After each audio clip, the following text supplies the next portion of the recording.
Hey everybody, this is Alex Merced, Senior Evangelist here at Dremio, and I want to talk to you today about what makes Dremio so fast. Because Dremio can provide Data Lakehouse query speeds equal or faster than many of the most popular data warehouse solutions. How is that possible?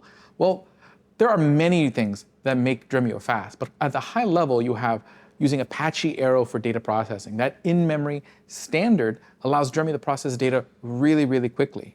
But sometimes you still need that extra little push to get queries done in a sub-second time frame. And this is where data reflections, allowing you to easily sort of materialize your data and manage those materializations, and basically update queries on those data sets, really easy, allowing you to have really fast queries. And then we have the columnar cloud cache, caching regularly accessed assets on Dremio nodes, allowing you to not have to spend as much time retrieving the data from your object storage, enabling those really high speeds that Dremio is able to achieve. And that is how Dremio is able to be so fast. See you in the next one.